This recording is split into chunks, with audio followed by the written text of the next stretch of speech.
Hey guys, got another build video to share with you today. Today I'm going to go over probably my favorite build to run in legendaries or heroics, whatever. This build is almost unkillable and it makes it super fun to play, and it's super good for your group members. Like if your group members get downed or anything, you can just walk over and pick them up, no problem. So basically, the core of this build is you want to run 6 pieces all with max armor rolls, so you can get that 1.8 million armor. Or if you're going to run the Aguila chest piece, you'll be at 1.9 mil armor. So primary weapon, it's not really that important. I use the M1A because it's pretty good. The rolls on this one are not that great. I used to use an LMG a lot, but I switched over to this because M1As are just so strong right now. And I got Eyeless on here because usually we're running a CC player in the group, so enemies are blind most of the time, so I just take that 20% flat weapon damage with that buff. And then you'll see I'm running 4-piece True Patriot, and that's mainly for the True Patriot buff. I think it's super good, and if you're not running a healer, which you shouldn't be running a healer, you definitely want to be running True Patriot in order to be able to heal yourself and debuff the enemies and buff your allies' damage against them. So you'll see here I'm running the True Patriot mask with max armor roll, and I also got headshot damage on mine. Um, the secondary attributes kind of you can use whatever you want. I got quite a few good headshot damage rolls, and I like being able to kill things, so I'm running headshot damage in most spots, but hazard protection is super good, and explosion resistance is also really good.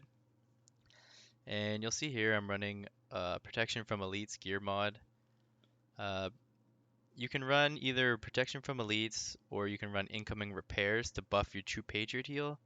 But I prefer the protection from elites because you can get like a lot more damage reduction, and I just find it's better overall. Like I've tested both of them quite a bit, and you can get like 50, 60% incoming repairs, but the 36% plus damage reduction is really nice. So True Patriot mask, and then my second True Patriot piece, I'm running the holster. Also max armor roll, max headshot damage on the holster. I kind of lucked out with this one. And then if you're running True Patriot, you best be running the backpack, man. This backpack talent is what makes True Patriot that much better. Basically, it takes all the buffs and debuffs and it amps them by 50%. So, like your red buff, which is your group's extra damage, goes from 8 to 12. Your armor heal goes from 5 to 8. And then the damage reduction on enemies goes from 8 to 12 as well. Like, super good. You definitely want to run the backpack if you're running True Patriot. And yeah, I recaled max armor on here because that's what we're going for on all our pieces, and mine just happened to have skill haste. I would rather have explosion resistance or headshot damage or hazard protection, but you kind of get what you get, eh? And you can see I'm running protection from elites here as well. And then for the knee pads, uh, my last piece, True Patriot, I got explosion resistance and I rolled on max armor. You definitely want to have the max armor roll on everything with this build. And then the thing I like about playing tank is there's more diversity than when you're playing like your typical DPS build. So there's a few options you can roll in different spots.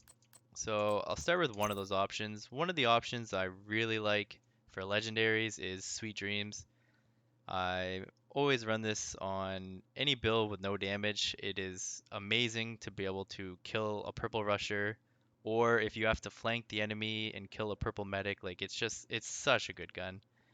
So I always run this. If you don't run Sweet Dreams, I would probably run Pestilence as your weapon because the Pestilence bleed actually works with 2 Patriot. So it applies a debuff that ticks over 10 seconds, and every second you will get your white flag heal as long as they have a white flag on them. So it's also very good with True Patriot. I run this a lot for fun, but with my legendary build, I don't want to give up my Sweet Dreams for that, so I'm running Sweet Dreams. For my sidearm, Mozambique Special with headshot damage. This gun is probably the best pistol I've used. I've tested a lot of them. And you'll notice I have the Liberty. A lot of people think the Liberty is a great gun, oh, it has so much high damage, but In my experience, the Mozambique is a laser. It has over double the mag, and it just does so much more damage. Like it does about 60% of the damage of the Liberty, but it shoots like twice as fast. So like I prefer doing damage over having the Liberty heal. You'll see like if you play properly, your shield will never break using this Artificer Hives because the Hive heals your shield over time.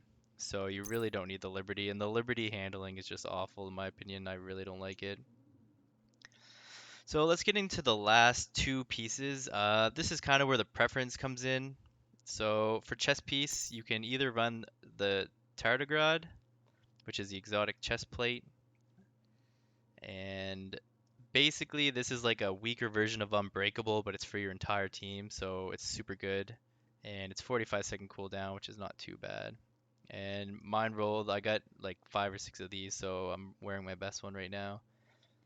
And so I'm running max armor roll, max explosion resist, and you'll see my protection from elites in there as well. So this is probably the one I prefer to run because the talent on this affects you as well as your team, where the second option, Point Man, the talent only affects your allies, so you don't get any bonus from running this talent. Although it has more uptime than the Tardigrade, it doesn't help you.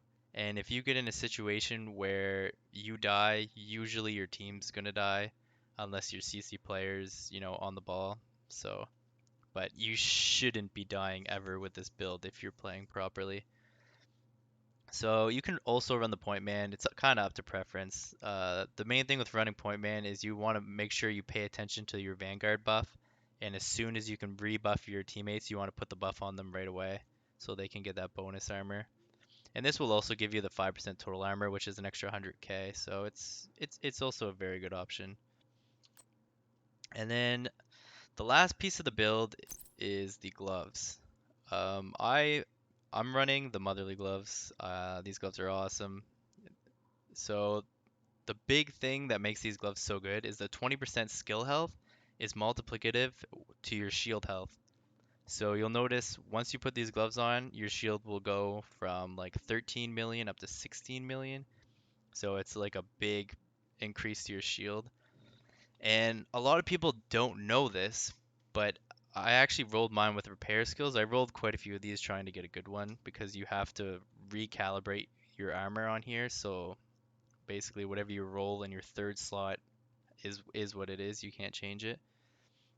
So you'll notice that Alp Summit gives you 15% repair skills, and I also rolled 14.6% repair skills. Those actually work with the Artificer Hive. So you'll see here your skill repair is 27%. That's with the Motherly gloves. If I swap off my Motherly gloves to, let's see, I used to use these. You'll see that the Hive actually drops down to 22%. So the Motherly gloves not only give you a 20% shield health, but they also make it repair an extra 7% per tick, which is quite a bit. So these are like my go-to like in Legendary. It just makes you so much tankier and you don't really need anything else here, honestly. Now, my second option that I do run in Heroics usually is I have these Douglas Harding gloves.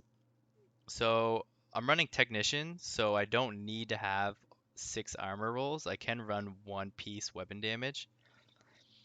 So when I just want to do some more damage, or if I'm running solo and using my tank build, I will put on these gloves, and I rolled weapon damage, headshot damage, and explosive resistance. So that'll buff up my pistol damage a lot by throwing on these gloves. And you'll notice with Technician, my shield is still tier 6. So that's because the Technician gives you 1 skill tier on all your tiers. So you can actually use 1 weapon damage piece if you want with this build. So when I need damage, I'll roll these gloves, but usually in legendaries you don't want damage, you just want to survive and you want to be able to kite mobs and stuff. So Motherly Love are amazing. And that's pretty much it. The one thing I do want to mention is a lot of people I've noticed they have the Forge. I think I deleted mine. They have the Forge holster, and the Forge is not good. You'll notice the Forge gives you 10% shield health, but it's additive shield health. So if you come into here, you'll notice tier 6 gives you 400% shield health.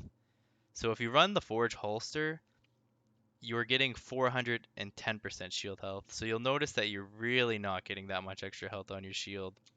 Whereas if you use the Motherly gloves, you get the 20% skill health, which is 3 million. So it's way better in every situation. Don't run the Forge, run Motherly gloves if you want extra shield health. And then you don't want to give up your chest talent, right? So that's my opinion. Anyways, that's the build. I hope you guys like it. You got to try this one out. You'll never die. It's wicked. Coming from someone who plays a lot of DPS, with the sacrifice, it's sometimes it's nice to just slap on a shield and just go in there and freaking rush down the enemies and stuff. So check it out. Please hit that like button and subscribe if you guys want to see some future videos. And thanks for checking in, guys. See you later.